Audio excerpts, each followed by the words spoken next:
ಇವತ್ತು ಮತ್ತೊಮ್ಮೆ ಸಚಿವ ಡಿ.ಕೆ. ಶಿವಕುಮಾರ್ ಜಾರಕಿಹೊಳಿ ನಡುವಿನ ಮುಸುಕಿನ ಗುದ್ದಾಟ ಬೀದಿಗೆ ಬರ್ತಾ ಇದ್ದ ಹಾಗೆ ನೇರ ವಾಗ್ದಾಳಿ ಕೂಡ ನಡೆಸಿದ್ರು ರಮೇಶ್ ಜಾರಕಿಹೊಳಿ. ಎಲ್ಲೂ ಕೂಡ ಡಿ.ಕೆ. ಶಿವಕುಮಾರ್ ಹೇಳಿಲ್ಲ. ಆದರೆ ಡಿ.ಕೆ. ಶಿವಕುಮಾರ್ ಇದಕ್ಕೆ ಪ್ರತಿಕ್ರಿಯೆ ನೀಡಿದ್ದಾರೆ. ರಮೇಶ್ ಜಾರಕಿಹೊಳಿಗೆ ಡಿ.ಕೆ. ತಿರುಗೇಟನ್ನು ಕೊಟ್ಟಿದ್ದಾರೆ. ಸೊ ಪರ್ಸನಲ್ ಫ್ರೆಂಡ್ ಆಗಿದ್ದವರು ಅವರು ಫ್ರೆಂಡ್ ಆಗಿದ್ದಾರೆ, ನನ್ನ ಮೇಲೆ ಯಾರು ಬೇಕಾದರೂ ಪ್ರಹಾರ ಮಾಡಲಿ, ಅದಕ್ಕೆಲ್ಲ ತಲೆ ಕೆಡಿಸ್ಕೊಳ್ಳಲ್ಲ.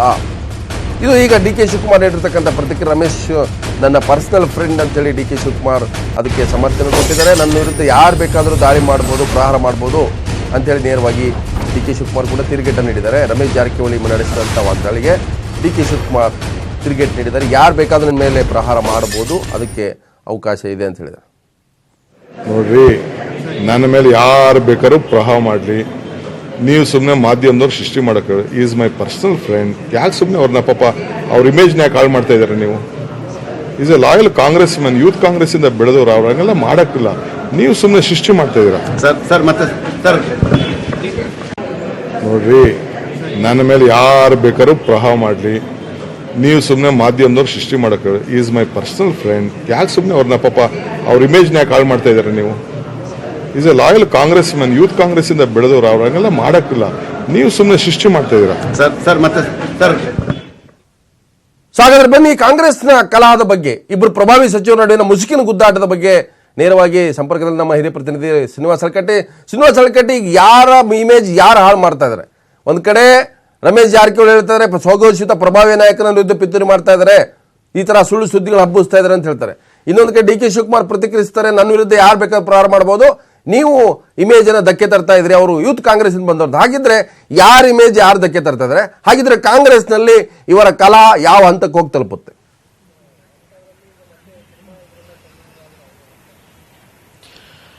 ಲಕ್ಷ್ಮಣ್, ಕಾಂಗ್ರೆಸ್ನಲ್ಲಿ ಎಲ್ಲವೂ ಸರಿ ಇಲ್ಲ ಅಂತಕ್ಕಂಥದ್ದು ಈಗಿಂದೇನಲ್ಲ, ಕಳೆದ 6 ತಿಂಗಳ ಮೈತ್ರಿ ಸರ್ಕಾರ ಏನು ಆರಂಭ ಆಗಿದೆ ಅವತ್ತಿಂದ ಕೂಡ ಒಂದಿಲ್ಲ ಒಂದು ಗೊಂದಲಗಳು, ಭಿನ್ನಮತಗಳು, ಅಸಮಾಧಾನಗಳು, ಆಕ್ರೋಶಗಳು ನಡೀತಾನೆ ಇದೆ ಅಂತ ಹೇಳ್ಬೋದು.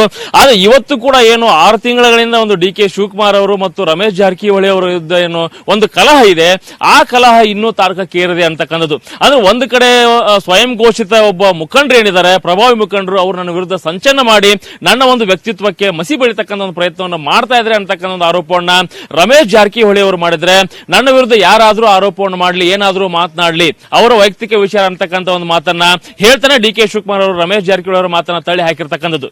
ಅಂದ್ರೆ ಇಲ್ಲಿ ಪ್ರಮುಖವಾಗಿರ್ತಕ್ಕಂಥದ್ದು ಪರಸ್ಪರ ನಾಯಕರೇ ತಮ್ಮ ತಮ್ಮ ಇಮೇಜ್ ಅನ್ನ ಹಾಳು ಮಾಡ್ಕೋತಿದ್ದಾರೆ ಅಂತಕ್ಕಂಥದ್ದು. ಅಂದ್ರೆ ಅನವಶ್ಯಕವಾಗಿ ಡಿ.ಕೆ. ಶಿವಕುಮಾರ್ ಅವರು PLD ಬ್ಯಾಂಕ್ ವಿಚಾರದಲ್ಲಿ ಹಸ್ತಕ್ಷೇಪ ಮಾಡಿರ್ತಕ್ಕಂಥ ವಿಚಾರ ಆಗಿರ್ಬೋದು, ಕಬ್ಬು ಬೆಳೆಗಾರರು ಧರಣಿಯನ್ನ ಮಾಡ್ತಾ ಇದ್ರು, ಧರಣಿಯಲ್ಲಿ ಪಾಲ್ಗೊಂಡಿರ್ತಕ್ಕಂಥ ವಿಚಾರ ಆಗಿರ್ಬೋದು, ಪದೇ ಪದೇ ಇಂಥ ಒಂದು ವಿಚಾರದಲ್ಲಿ ಏನು ಹಸ್ತಕ್ಷೇಪ ಮಾಡ್ತಾ ಇದ್ದಾರೆ, ಇದು ಸಹಜವಾಗಿ ಆ ಜಿಲ್ಲಾ ಉಸ್ತುವಾರಿ ಸಚಿವ ಆಗಿರ್ತಕ್ಕಂಥ ರಮೇಶ್ ಜಾರಕಿಹೊಳಿ ಅವರಿಗೆ ಒಂದು ಆಕ್ರೋಶವನ್ನು ಮೂಡಿಸಿತ್ತು.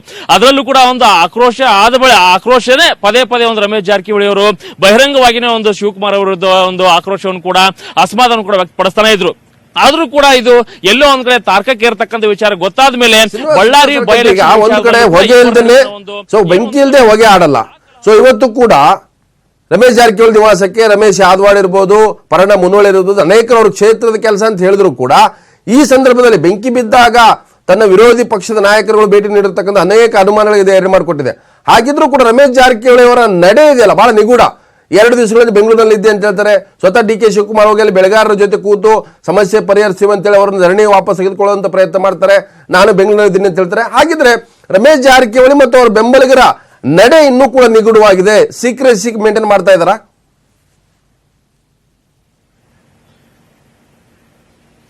ಖಂಡಿತವಾಗಿಯೂ ಇದೊಂದು ಈ ತರ ಒಂದು ವಾತಾವರಣ ಕಾಂಗ್ರೆಸ್ ಅಲ್ಲಿ ಇದೆ ಮತ್ತು ರಮೇಶ್ ಜಾರಕಿಹೊಳಿ ಬಣದಲ್ಲೂ ಈ ತರ ಒಂದು ತೆರೆಮರೆಯಲ್ಲಿ ಒಂದು ಕಸರತ್ತು ನಡೀತಾ ಇದೆ ಅಂತಕ್ಕಂಥದ್ದು ಕೂಡ ಮೇಲ್ನೋಟಕ್ಕೆ ಸಾಬೀತಾಗುತ್ತೆ. ಅಂದ್ರೆ ಪದೇ ಪದೇ ಒಂದು ಬಿಜೆಪಿ ಶಾಸಕರು ರಮೇಶ್ ಜಾರಕಿಹೊಳಿ ಅವರ ನಿವಾಸಕ್ಕೆ ಬರ್ತಾ ಇರೋದು, ಅವರು ಬಂದು ಕೂಡ ಇಲ್ಲಿ ಯಾವುದೇ ಒಂದು ನಾವು ರಾಜಕಾರಣ ಮಾಡ್ತಾ ಇಲ್ಲ, ನಾವು ವೈಯಕ್ತಿಕ ಕೆಲಸ, ನಮ್ಮ ಕ್ಷೇತ್ರದ ಕೆಲಸಕ್ಕೋಸ್ಕರ ಬಂದಿದ್ದೀವಿ ಅಂತಕ್ಕಂಥ ಮಾತನ್ನ ಹೇಳ್ತಾನೆ ಕಾಂಗ್ರೆಸ್ ನಲ್ಲಿ ಎಲ್ಲವೂ ಸರಿ ಇಲ್ಲ, ಹೀಗಾಗಿ ಅವರು ಬಿಜೆಪಿಗೆ ಬರ್ತಕ್ಕಂಥ ಒಂದು ವಾತಾವರಣ ಕೂಡ ನಿರ್ಮಾಣವಾಗಿದೆ. ಈ ತರ ಒಂದು ಏನು ಬಹುಮತ ಸಿಕ್ಕಿದೆ, ಅದ್ರಲ್ಲಿ ನಾವು ಯಡಿಯೂರಪ್ಪನವರನ್ನ ನಾವು ಮುಖ್ಯಮಂತ್ರಿ ಮಾಡ್ತೀವಿ ಅಂತಕ್ಕಂಥ ಮಾತನ್ನ ರಾಮದುರ್ ಶಾಸಕ ಮಹದೇವಪ್ಪ ಯಾದವ್ ಅವರು ಕೂಡ ಹೇಳ್ತಾರೆ. ಅಂದ್ರೆ ಎಲ್ಲ ವಿಚಾರಗಳನ್ನ ನೋಡಿದಾಗ ಒಂದ್ ಕಡೆ ರಮೇಶ್ ಜಾರಕಿಹೊಳಿ ಅವರು ಶಿವಕುಮಾರ್ ಅವರನ್ನ ವಿಚಾರ ಹೇಳ್ತಾನೆ ಏನು ತಮ್ಮ ಒಂದು ಬೆಂಬಲಿಗರು ಏನು ತೆರೆಮರೆಯಲ್ಲಿ ಕಸರತ್ತು ನಡೆಸಿದ್ದಾರೆ, ಆ ಕಸರತ್ತು ಬಗ್ಗೆ ಯಾವುದೇ ಒಂದು ಪ್ರಶ್ನೆ ಕೂಡ ಅವರು ಉತ್ತರಿಸಲ್ಲ. ಕೇವಲ ಒಂದು ಡಿ.ಕೆ. ಶಿವಕುಮಾರ್ ಅವರ ಒಂದು ವಿರುದ್ಧ ಒಂದು ಆರೋಪವನ್ನು ಮಾಡ್ತಾನೆ, ಅಲ್ಲಿಂದ ಕಾಲ್ ಕೀಳ್ತಾರೆ ಅಂತಕ್ಕಂಥದ್ದು.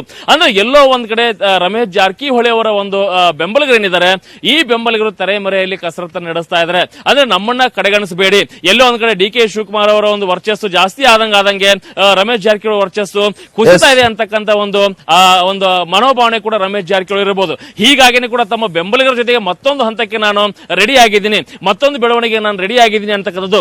ಅದ್ರ ವಿಚಾರವಾಗಿ ಸಾಕಷ್ಟು ಜನ ಶಾಸಕರು ಇವತ್ತು ಸಂಜೆ ಒಳಗಾಗಿ ಮುಂಬೈಗೆ ಹೋಗ್ತಾರೆ, ಪುಣೆಗೆ ಹೋಗ್ತಾರೆ, ಅಥವಾ ಕೆಲವೊಂದು ಶಾಸಕರು ಶಿರಡಿಯಲ್ಲಿ ಬೀಡ್ ಬಿಟ್ಟಿದ್ದಾರೆ ಅಂತಕ್ಕಂಥದ್ದು. ಅಂದ್ರೆ ಎಲ್ಲ ಬೆಳವಣಿಗೆನ ನೋಡ್ತಾ ಹೋದ್ರೆ ರಮೇಶ್ ಜಾರಕಿಹೊಳಿ ಅವರು ಕೂಡ ಸುಮ್ಮನೆ ಕೂತಿಲ್ಲ. ಹೀಗಾಗಿ ಡಿ ಕೆ ಧನ್ಯವಾದ, ಹೆಚ್ಚಿನ ಮಾಹಿತಿ ಕೊಟ್ಟಿದ್ದಾರೆ.